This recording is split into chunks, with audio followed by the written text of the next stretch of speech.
His friends and family are mourning the death of Justice Bolden. He was working as a valet in the Gaslamp district Thursday when he was killed by a gunman without provocation. News 8's Brandon Lewis spoke with his best friend who shared memories about the 28-year-old victim.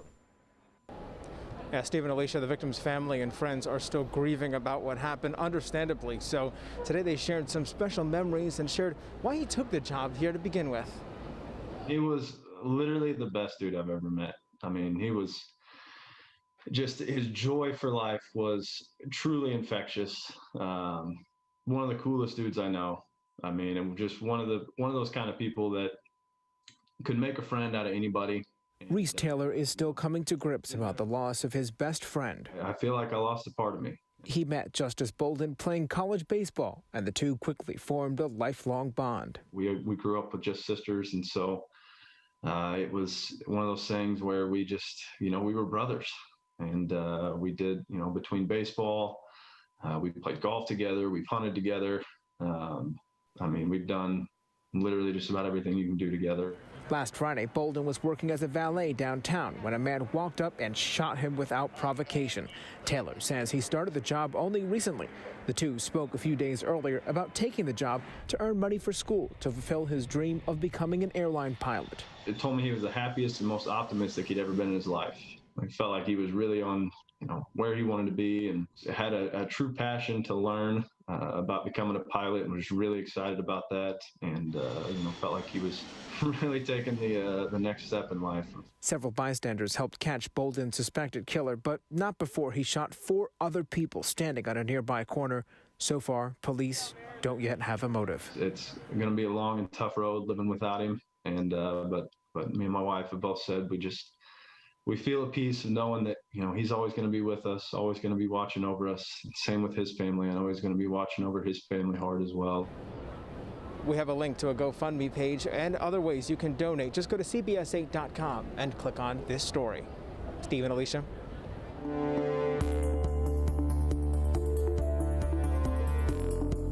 Californians can once again receive the Johnson & Johnson COVID-19 vaccine.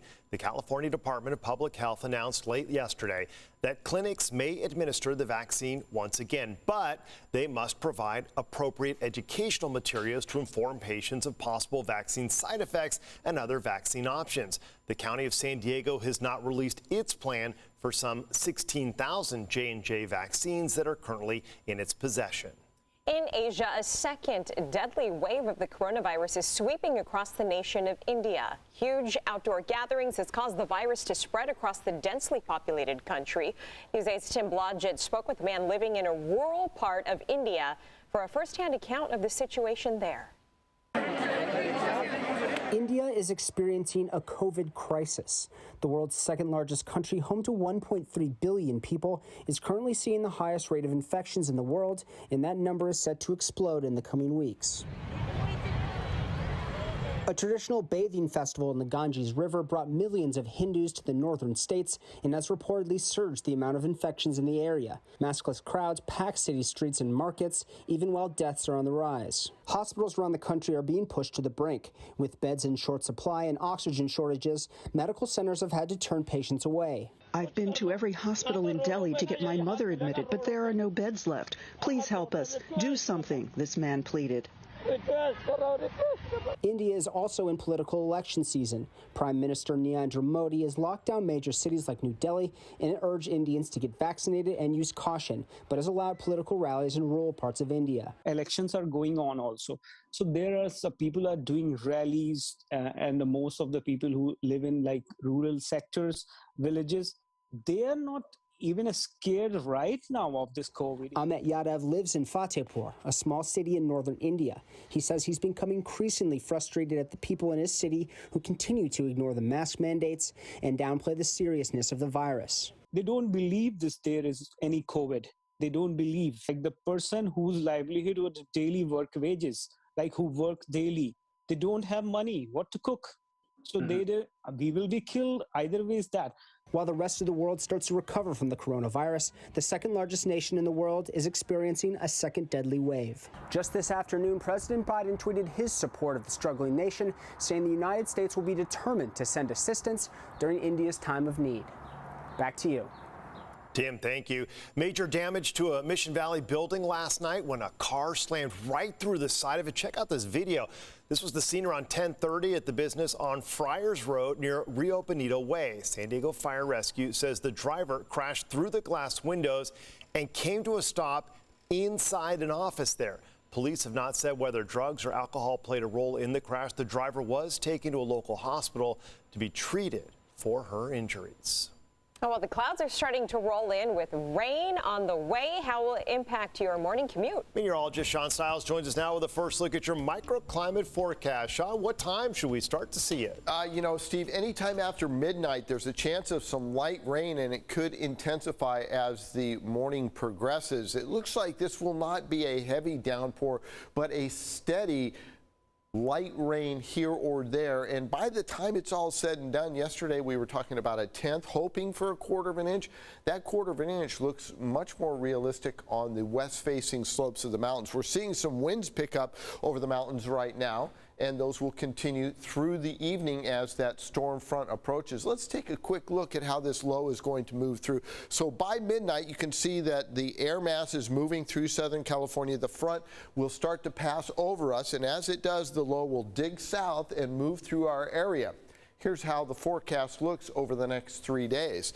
Tomorrow, rain and then some partly cloudiness. Once the atmosphere warms, we'll see then scattered showers. Those showers will last through early Tuesday morning, and then by Wednesday, we start to warm up. 68, the average high. We'll go well above that at 73. The same goes for you folks in the inland microclimates. Now, you'll see much warmer conditions as the sun comes out, and so those downpours could be heavier with the atmosphere warming and then hitting the cooler air aloft and falling back to the surface in the form of rain. We see those showers linger into Tuesday, and then, boy, look at that warm up on Wednesday, 78.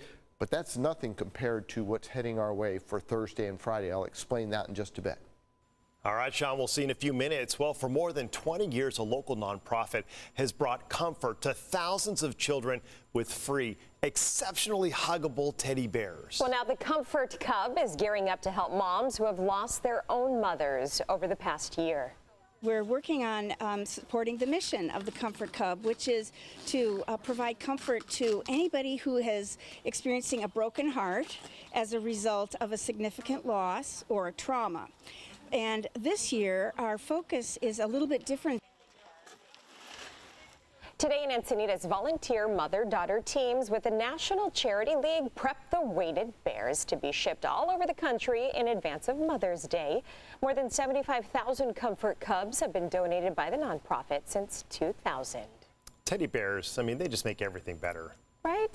It's like sending a hug. There you go. A very special birthday today for a local World War II veteran. Leo White turned 101 years old this week, and his family threw a big drive-by birthday party for him at his home in La Jolla. The Minnesota native was a Navy pilot before settling in La Jolla in the late 50s to raise a family and work in finance.